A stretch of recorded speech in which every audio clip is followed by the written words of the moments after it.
You know that feeling when you find yourself in the middle of yet another pointless argument, your heart racing, your jaw clenched, watching someone you care about completely miss your point, while you desperately try to make them understand something that seems so obvious to you. You can feel your blood pressure rising as they interrupt you mid-sentence, twisting your words, building strawman arguments that have nothing to do with what you actually said. Your chest tightens with that familiar frustration as you realize you're both talking past each other, neither person really listening, both just waiting for their turn to prove the other wrong. You walk away feeling drained, misunderstood, and somehow smaller than when the conversation began, wondering why it always seems to end this way. The exhaustion settles in later that night when you replay the conversation in your mind, thinking of all the perfect responses you should have given, all the logical points that might have finally broken through their stubborn resistance. You lie awake crafting the ideal comeback, the one brilliant argument that would have made them see reason, made them acknowledge that you were right all along.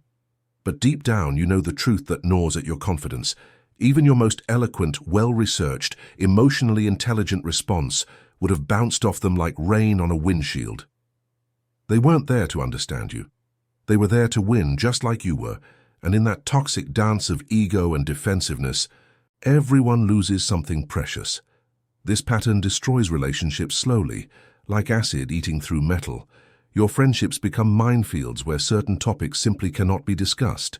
Family gatherings turn into careful performances where everyone walks on eggshells, avoiding the subjects that matter most because they know it will just lead to another exhausting battle that changes no one's mind. Your romantic relationships suffer as you and your partner retreat to your respective corners, each convinced the other is impossible to reason with, each building walls of resentment brick by brick. You start to wonder if meaningful connection is even possible when people seem so committed to their own versions of reality, so threatened by any perspective that challenges their carefully constructed worldview. The most devastating part is watching yourself become someone you don't recognize in these moments. You see yourself getting smaller, more reactive, more desperate to be understood, and you hate how it feels to need someone else's validation so desperately. You watch your own intelligence disappear as emotion takes over, as your carefully reasoned points devolve into personal attacks and defensive reactions. You become the very thing you criticize in others, the stubborn person who can't listen, who can't admit when they're wrong, who has to have the last word even when it destroys everything in its path.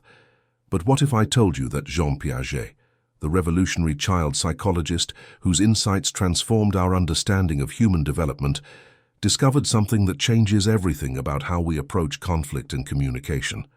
What if the reason mature minds don't argue anymore isn't because they've given up or become passive, but because they've reached a level of cognitive development that most people never achieve? What if your frustration with endless circular arguments isn't a character flaw or a communication problem, but actually a sign that you're ready to evolve beyond a primitive stage of thinking that keeps most adults trapped in intellectual childhood for their entire lives? Today I'm going to show you exactly what Piaget discovered about the highest levels of human cognitive development, why the smartest people you know seem to have this almost supernatural ability to remain calm in the face of disagreement, and the specific mental shift that transforms you from someone who needs to win every argument into someone who understands something far more powerful. You're about to learn why silence isn't surrender, why the need to convince others reveals more about your own developmental stage than theirs, and how the most intellectually mature response to conflict might be the exact opposite of everything you've been taught about standing up for yourself and fighting for your beliefs. In 1975, Piaget was observing a group of university students engaged in a heated political debate at the University of Geneva. The topic was controversial. Emotions were running high, and most participants were displaying exactly the kind of argumentative behavior that dominates social media today. But one student, a 23-year-old philosophy major named Marie, sat quietly through most of the discussion, occasionally asking gentle questions, but never defending her own position or attacking others.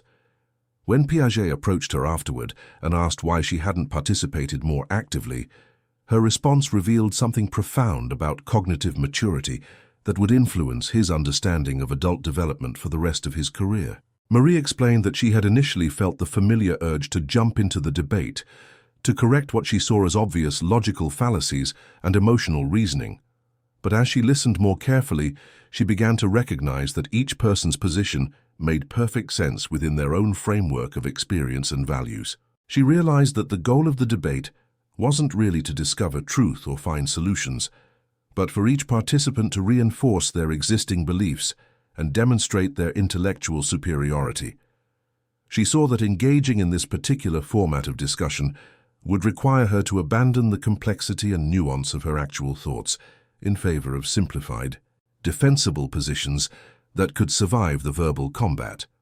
What fascinated Piaget about Marie's response wasn't her passivity, but her active choice to preserve her cognitive flexibility rather than lock herself into a defensive position. She had recognized something that the other participants missed entirely. The structure of argumentative debate actually prevents the kind of deep thinking and genuine understanding that leads to wisdom. When you're focused on winning an argument, you cannot simultaneously remain open to learning something new. Your brain shifts into a defensive mode that prioritizes protection of your existing beliefs over accurate perception of reality. Piaget began to study this phenomenon more systematically, focusing on adults who seemed to have transcended the need to engage in argumentative conflict while maintaining their intellectual passion and moral convictions. He discovered that these individuals had developed what he called post-formal operational thinking, a stage of cognitive development beyond the formal operational stage that most people reach in adolescence and mistake for intellectual maturity. This advanced stage is characterized not by the ability to construct logical arguments, which is actually a relatively basic cognitive skill, but by the ability to hold multiple contradictory perspectives simultaneously without feeling threatened or confused. The people who had reached this level of development understood something crucial about the nature of human knowledge and belief systems. They recognized that most of what people defend so passionately in arguments aren't objective truths, but rather sophisticated constructions built from incomplete information, personal experience, cultural conditioning, and emotional needs. They saw that attacking someone's beliefs is essentially attacking their identity, their sense of safety in the world, their connection to their community, and their carefully constructed meaning-making system. No amount of logical reasoning can overcome that kind of existential threat, because the argument isn't really about facts or logic at all. This insight led to a complete transformation in how these mature minds approached disagreement. Instead of trying to change other people's minds, they became curious about how those minds worked. Instead of feeling frustrated by illogical positions, they became interested in the underlying needs, fears, and experiences that made those positions feel necessary and true to the person holding them. They stopped taking disagreement personally because they understood that other people's beliefs were rarely about them at all, but about the believer's own psychological and social needs. Piaget documented several cases of individuals who had made this transition, and the pattern was remarkably consistent. They all described a moment of recognition, usually triggered by their own participation in a particularly intense argument, where they suddenly saw the entire dynamic from a higher perspective. They realized they were watching two people, themselves included, desperately trying to protect their sense of identity and belonging by proving the other person wrong. They saw how the argument had become more important than the relationship, how the need to be right had become more important than the need to understand or connect. One of his subjects, a 34-year-old teacher named Robert, described the exact moment when everything changed for him. He had been arguing with his father about politics during a family dinner, both of them getting increasingly heated and personal in their attacks. Suddenly, Robert stepped outside of his own emotional investment and saw his father clearly for the first time in years. He saw a man who had worked hard his entire life, who had built his identity around certain values and beliefs that gave his struggles meaning, who felt scared and confused by a rapidly changing world that seemed to be leaving him behind. He saw that his father's political positions weren't really about policy at all, but about maintaining a sense of dignity and relevance in circumstances that felt increasingly beyond his control. In that moment, Robert's need to win the argument completely disappeared. Not because he stopped caring about the issues they were discussing, but because he realized that his father's real need wasn't to be proven wrong about politics. His real need was to feel heard, respected, and valued by his son. Robert shifted the entire dynamic of the conversation simply by asking his father to tell him more about his experiences, rather than explaining why his conclusions were incorrect. The argument ended, but more importantly, their relationship began to heal in a way that felt authentic and sustainable. This is where most people misunderstand what happened in Robert's story. They assume he compromised his values or became passive in the face of beliefs he disagreed with. But the opposite was true. By refusing to engage in argumentative conflict, Robert was able to maintain his intellectual integrity while also opening space for genuine influence to occur. His father, no longer feeling attacked and defensive, began to share more personal stories and admit to more uncertainty about complex issues. Over time, some of his father's positions did evolve, but not because Robert had proven them wrong. They evolved because Robert had created a safe environment where his father could explore his own doubts and contradictions without losing face or feeling abandoned by his son. Look, I know this might be bringing up some difficult feelings for you right now. Maybe you're thinking about that person in your life who seems impossible to reason with, the one who triggers that desperate need in you to make them understand something important. Maybe you're recognizing that pattern in yourself, that moment when disagreement feels like a personal attack on everything you believe and value. Here's what I want you to know, and this is important. That frustration you feel when someone won't listen to your perfectly logical arguments, that desperation to be understood and validated, you're not broken and you're not alone in this. That feeling is actually a sign that you're ready for something deeper, something more mature and ultimately more powerful than winning arguments. So I want you to think about this. Have you ever found yourself in an argument where you suddenly realized you cared more about being right than about the person you were arguing with? Maybe it was with a family member, a friend, or someone you love, and you caught yourself saying things designed to hurt rather than to help. If that resonates with you, if you've ever felt that moment of recognition where you saw yourself becoming someone you didn't want to be in the heat of disagreement, I want you to know that recognition is actually the beginning of wisdom. It's the first step toward the kind of emotional and intellectual maturity that can transform not just how you handle conflict, but how you connect with people in every area of your life. Leave a comment with just this simple phrase, "I choose understanding over being right."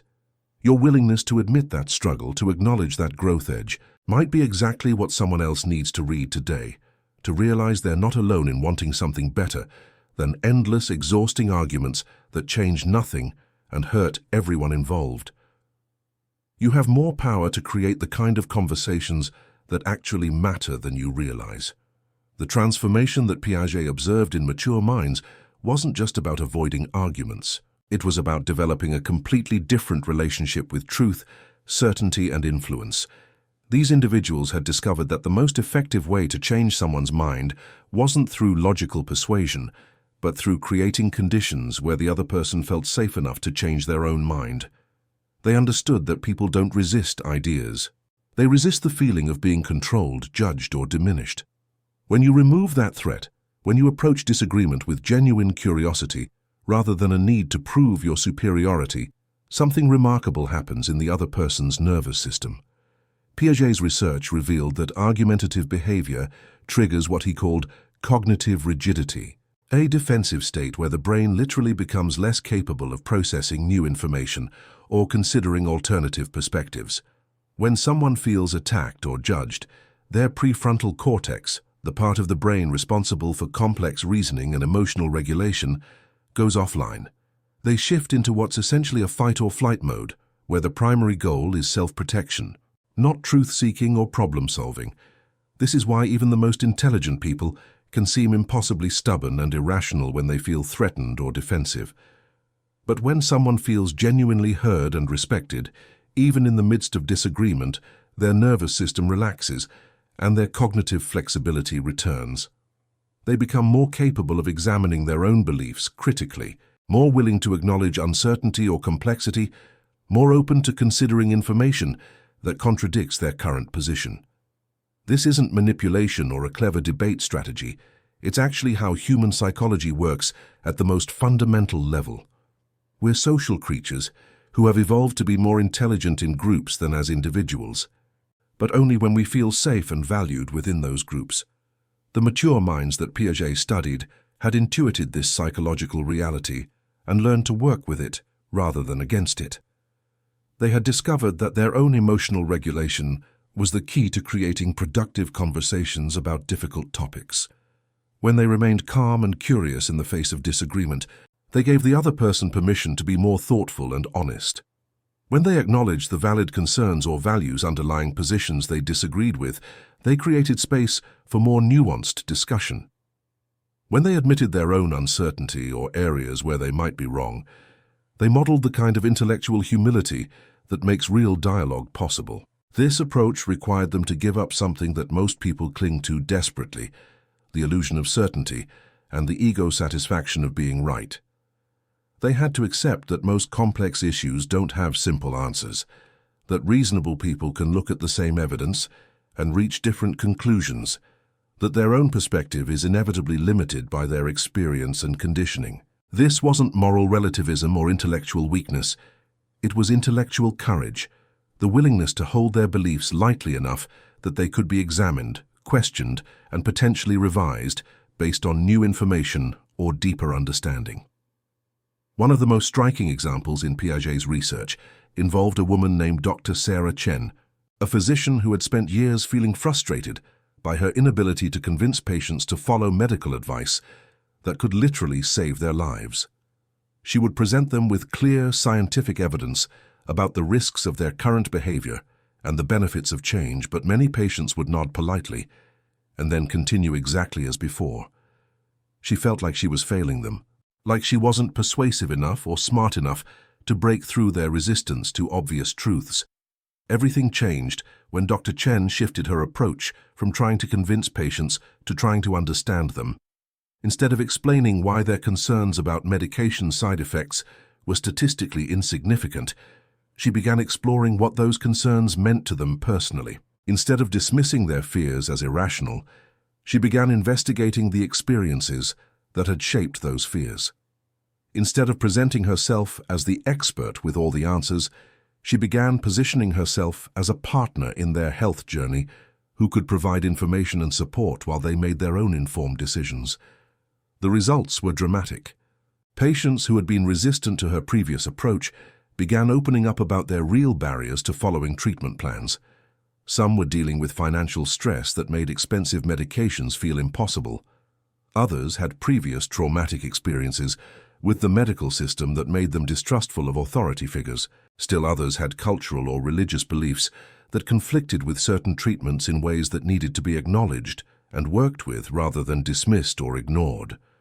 By creating space for these honest conversations, Dr. Chen was able to work with patients to find solutions that honored both medical evidence and their personal circumstances and values. Her success rate in helping patients achieve health goals improved dramatically, but more importantly, her relationships with patients became more authentic and satisfying. She stopped feeling like she was fighting against stubborn resistance and started feeling like she was collaborating with people who had legitimate concerns and valuable insights about their own lives. This pattern appeared consistently across all the subjects in Piaget's studies. Teachers who stopped trying to force students to accept ideas and started helping them explore questions. Parents who stopped lecturing teenagers about their mistakes and started asking about their experiences and perspectives. Managers who stopped trying to motivate through fear or pressure and started creating environments where people felt safe to be honest about challenges and mistakes. Spouses who stopped trying to change each other and started trying to understand each other. In every case, the shift from argumentative persuasion to curious understanding led to more authentic relationships, more effective influence, and better outcomes for everyone involved. But it also required something that most people find extremely difficult to give up: the immediate gratification of feeling morally or intellectually superior to someone who disagrees with you. It required trading the quick hit of righteousness for the slower, more sustainable satisfaction of genuine connection and mutual respect. The most advanced stage of cognitive development that Piaget observed was characterized by what he called dialectical thinking, the ability to find truth and value in apparently contradictory positions, without needing to resolve the contradiction through argument or force. These individuals had developed a tolerance for ambiguity and paradox that allowed them to hold multiple perspectives simultaneously. They could disagree with someone's conclusions while respecting their reasoning process. They could oppose someone's actions while empathizing with their motivations. They could maintain their own values and convictions while remaining genuinely curious about different ways of seeing and being in the world. This didn't make them wishy-washy or unprincipled. If anything, it made their convictions stronger because they were based on deeper understanding rather than defensive reactions. They knew why they believed what they believed because they had genuinely considered alternatives. They could articulate their positions more clearly because they understood the legitimate concerns and values that drove opposing viewpoints. They were more effective advocates for their causes because they could speak to people across ideological divides in ways that felt respectful and inclusive rather than threatening and judgmental. Piaget realized that this level of cognitive development was rare, not because people lacked the intellectual capacity to reach it, but because the social and educational systems that shape most people's thinking actively discourage it. From childhood, we're taught to have the right answers, to defend our positions, to win debates and competitions. We're rewarded for confidence and certainty, punished for admitting confusion or uncertainty. We learn to see disagreement as a threat to be defeated rather than an opportunity to be explored. The individuals who transcended this conditioning had usually experienced some kind of crisis or awakening that forced them to question their fundamental assumptions about knowledge, truth, and human nature. Sometimes it was a personal loss that shattered their previous certainties. Sometimes it was exposure to different cultures or worldviews that revealed the arbitrariness of many beliefs they had taken for granted. Sometimes it was simply the accumulated weight of years spent watching arguments accomplish nothing except division and pain. Whatever the trigger, they all described a moment of recognition where they saw clearly that the need to be right was actually keeping them from being wise. They realized that the energy they had been putting into defending their positions could be redirected toward understanding themselves and others more deeply. They discovered that curiosity was more powerful than certainty, that questions were more valuable than answers, that influence flowed naturally from authentic connection rather than logical coercion. This realization led to a fundamental shift in how they approached not just arguments, but all forms of human interaction. They became more interested in learning than in teaching, more focused on understanding than on being understood, more committed to truth than to being right. They developed what Piaget called cognitive empathy, the ability to genuinely see how the world looks from someone else's perspective without losing sight of their own values and priorities. This cognitive empathy allowed them to navigate complex social and professional situations with remarkable effectiveness. Piaget documented the case of Michael Rodriguez, a corporate mediator who had developed an almost supernatural ability to resolve seemingly impossible conflicts between executives, departments, and organizations.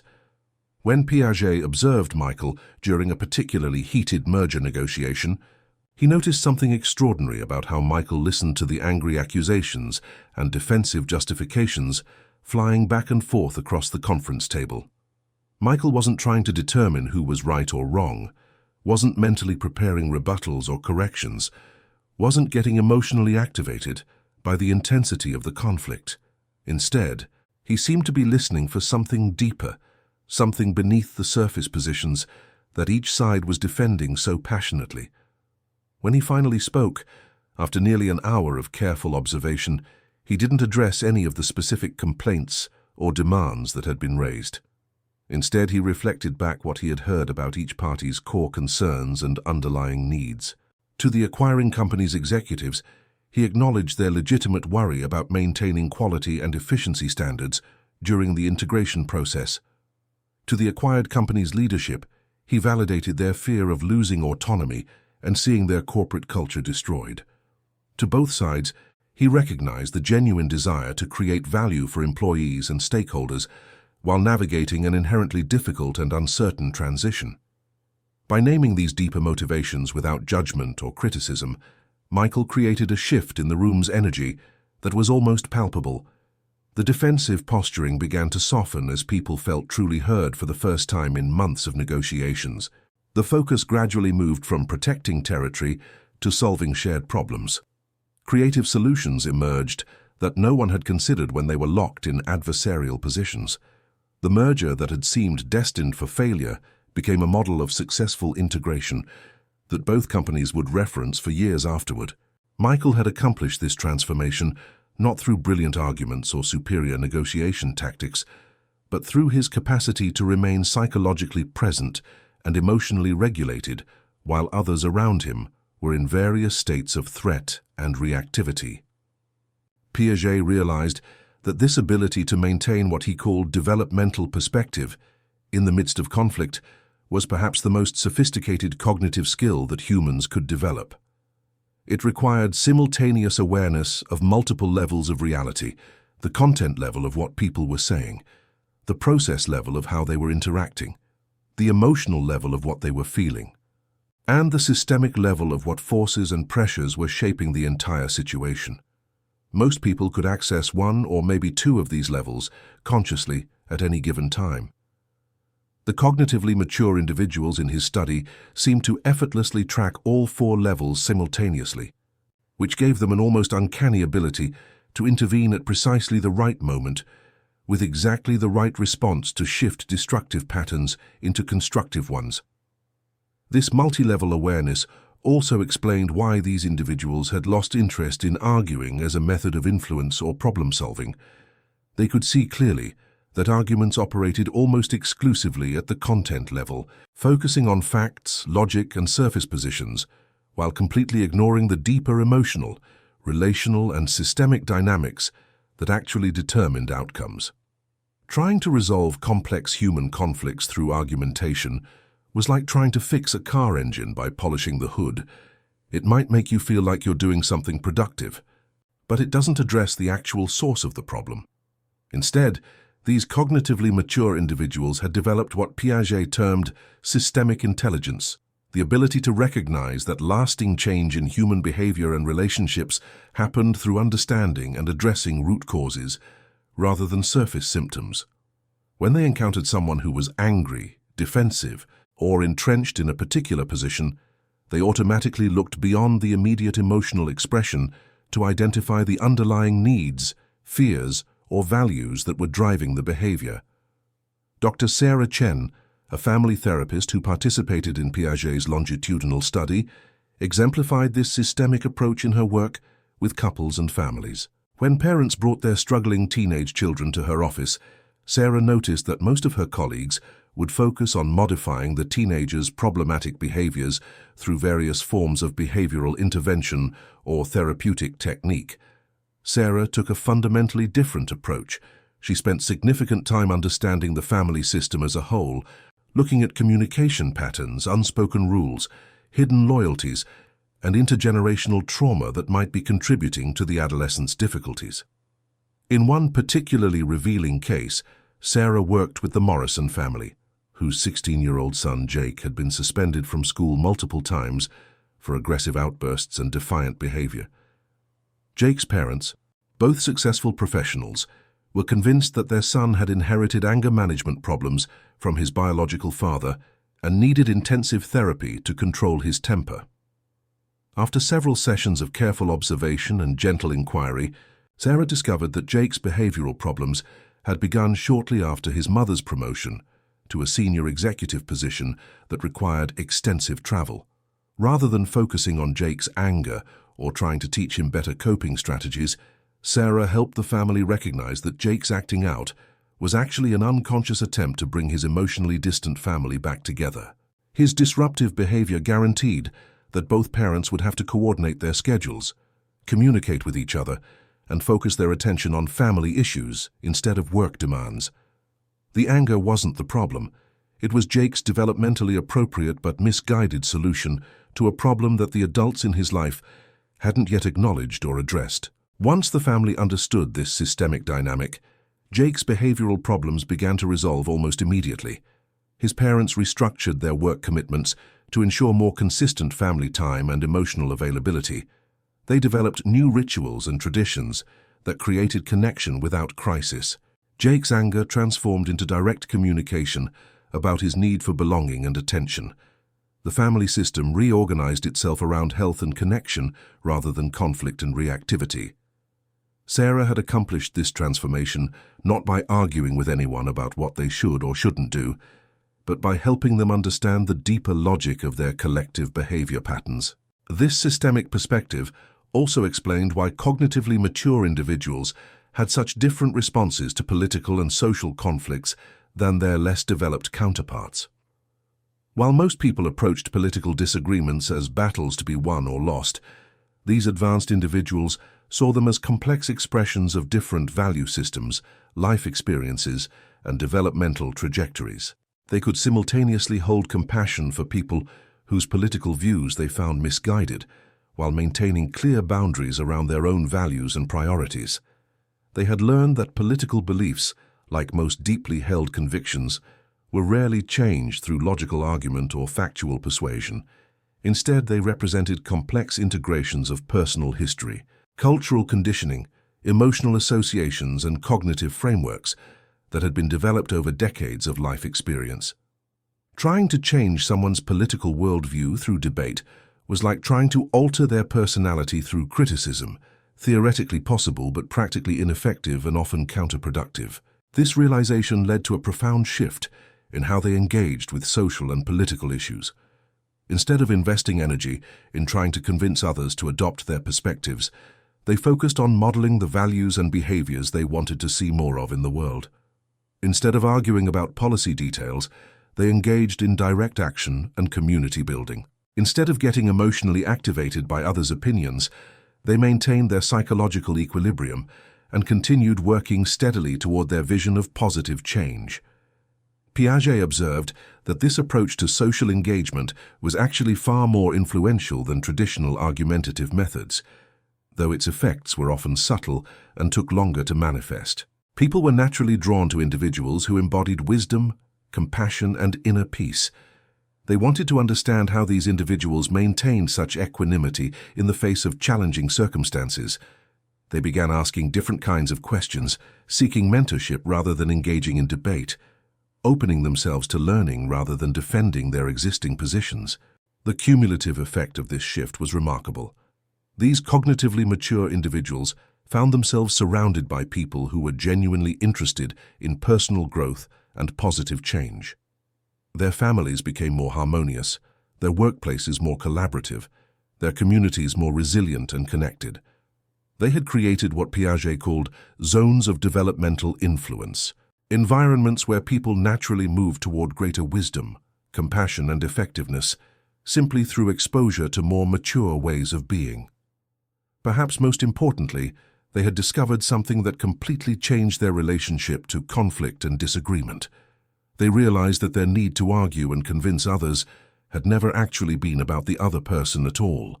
It had been about their own internal insecurity, their unconscious doubt about whether their beliefs and values were valid, their fear that if they couldn't get others to agree with them, maybe they were wrong about fundamental aspects of reality. Once they developed genuine confidence in their own developmental journey and inner wisdom, this compulsive need to convert others simply disappeared. They could encounter people with radically different perspectives without feeling threatened or activated. They could witness others making choices they considered unwise without feeling compelled to intervene or correct. They had found a deep sense of peace and security that didn't depend on external validation or agreement. If you felt that familiar exhaustion that comes from trying to convince people who aren't ready or willing to hear what you have to say, if you've noticed yourself getting pulled into debates that leave everyone more entrenched in their original positions, if you're ready to discover the profound freedom that comes from releasing the need to be right in favor of the commitment to be wise, then you found exactly what you've been looking for. Join our community of people who are exploring what it means to live from a place of authentic maturity rather than reactive defensiveness. We share insights every week about how to navigate complex relationships and challenging situations with the kind of grace and wisdom that actually creates positive change in the world. Your journey toward emotional and cognitive maturity is deeply personal, but it doesn't have to be lonely. There are others walking this path who understand both the challenges and the incredible rewards of choosing growth over being right, understanding over being understood, and wisdom over winning. Next, we'll explore Piaget's revolutionary discovery about why some people seem naturally gifted at reading human behavior, while others struggle to understand even their closest relationships, and how developing what he called cognitive empathy can transform every interaction you have from this moment forward.